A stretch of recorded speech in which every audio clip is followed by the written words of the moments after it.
Hey guys, thanks for tuning in to this week's episode of Bluestone at Home. Now that we've done all of the varietals individually, we're going to talk a little bit more about how a lot of those wines go into blends. And so we have 4 of our wines that we're going to be talking about today: our Rosé, our Quartz Hill Red, our Houndstooth, and Cadenza. So let's go ahead and get started with the Rosé. So this is our 2018 vintage of Rosé, which is a blend of 50% Chambourcin, and then the rest is a Bordeaux blend. And for this vintage, Lee did whole cluster pressing, and what that entailed is loading all of the clusters directly into the press, and then immediately separating the juice from the skins, and going from there. So let's open this guy up, give it a taste.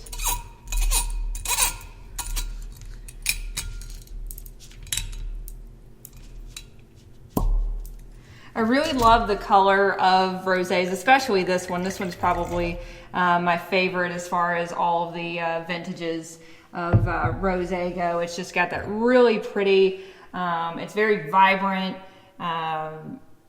because sometimes rosés vary depending on what grapes are used. They can be a lot more on the lighter side, or they can be a little bit darker, kind of what ours is.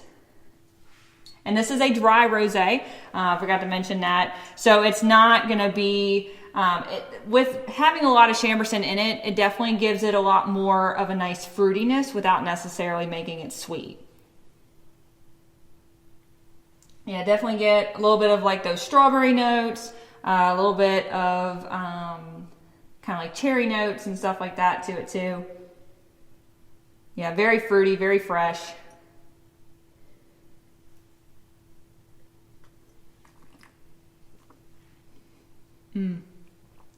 Got a little bit, it's very bright. It definitely has a little bit of a tartness to it, but it's a good tartness. It kind of balances it out a little bit. Really, really love this wine. Rosé, when I think of rosé, I think of summer, especially as we're going into these summer months. And also, rosé is a really good one to pair with salmon, or even like a nicely curated charcuterie board as well.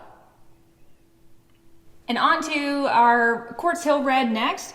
And Quartz Hill is the first red blend that we're going to be talking about.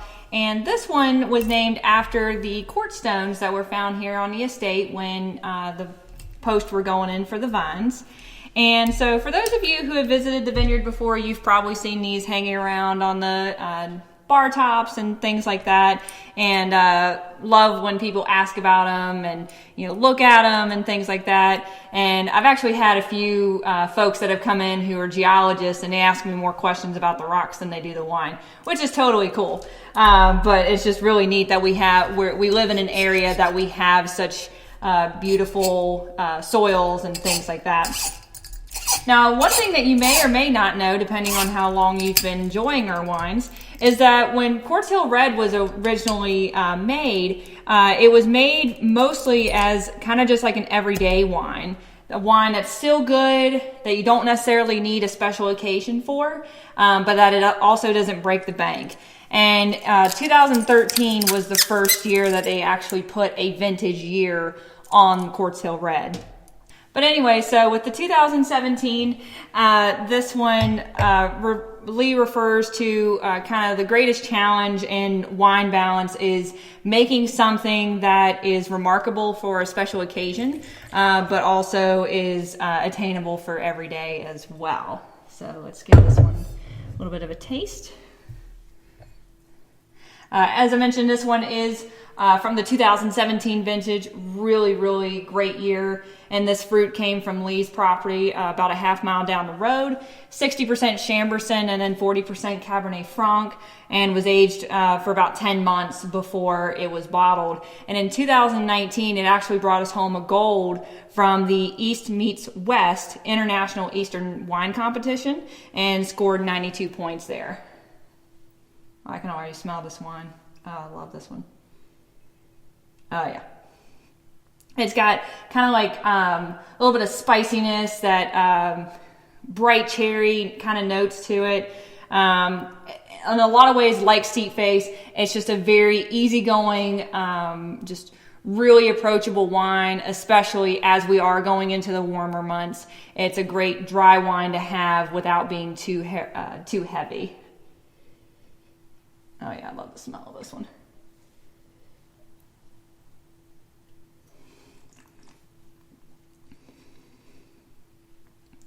Yeah, again, a little bit of, it's really nice and soft, really smooth.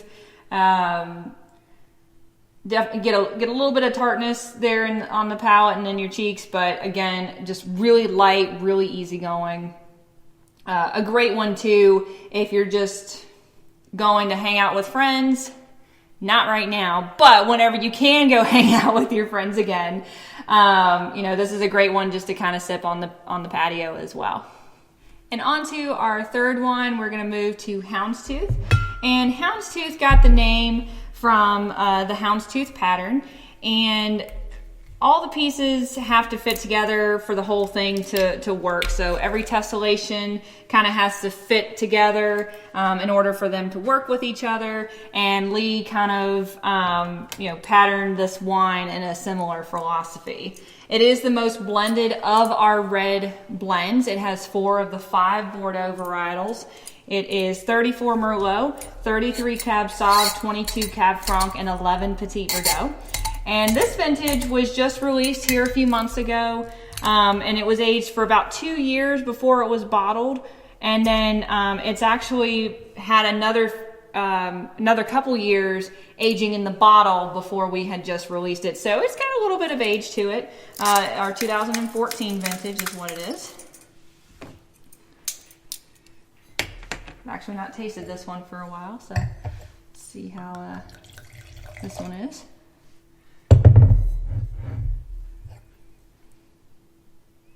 Yeah, it's got a nice, beautiful color to it as well.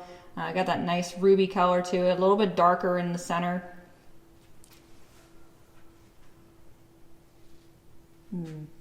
That's really nice. Really nice nose. Getting a little bit more of the darker fruits, blackberry, a little bit like of plum, things like that. A little bit of smokiness to it as well.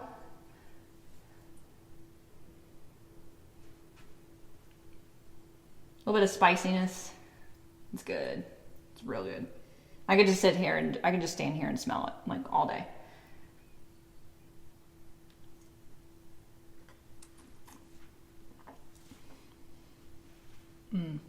Yeah, that one, because it does have a little bit of age to it already, has really mellowed out. The tannins have really softened in this wine. Still got enough going on to where it's not just, oh, it's a blend. Oh, it's just kind of there. It's got enough going on, but it's more on the medium bodied side, so it's not real heavy. It's definitely heavier than the Quartz Hill Red, but it's not going to be nearly as heavy as what we get to the Cadenza here next. This is a really good wine. I think I'm going to finish this one. And then the last wine that we're going to be talking about today in this episode of Bluestone at Home is our Cadenza. And our Cadenza uses all estate grown fruit. This vintage has 56% Cabernet Sauvignon and 44% Petit Verdot. And this is from the 2014 vintage as well. And it was aged for about 10 months before it was bottled. And this one, also from the same competition that Quartz Hill Red was in, the East Meets West competition, this one actually brought us home a double gold, scoring 95 points, which is really awesome. And the name Cadenza is named after the musical term, which is an improv piece of music seldomly the same twice. Not to be confused with a credenza, which is actually a piece of furniture. So, oh, that cork. Look at that cork. Cork's really dark. It's awesome. Love it. All right, yeah, let's taste this guy.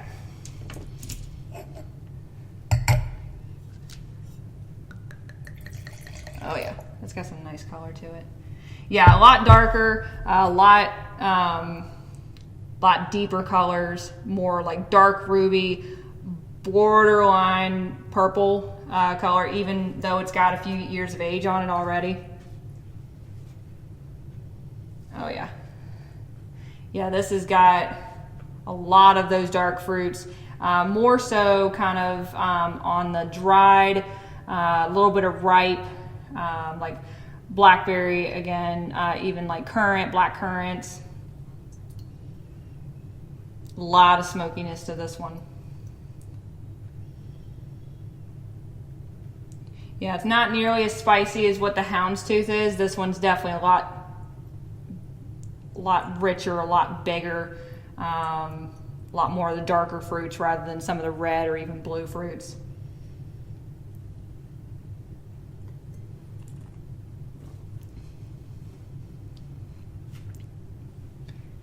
I haven't had this one for a while either. This one's good too.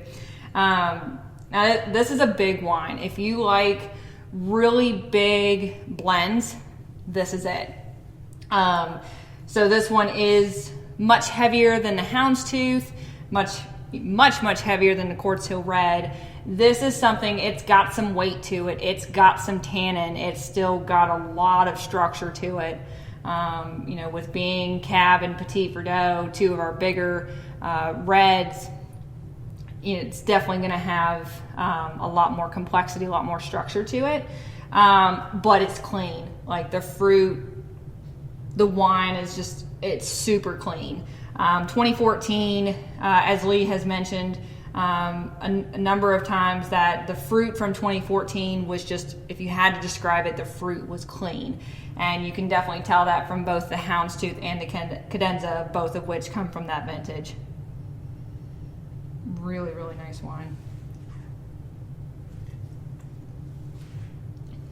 Yeah, this one would be a really good meal pairing wine, something that's got a little bit of heaviness to it and whatnot. But yeah, really, really nice wine.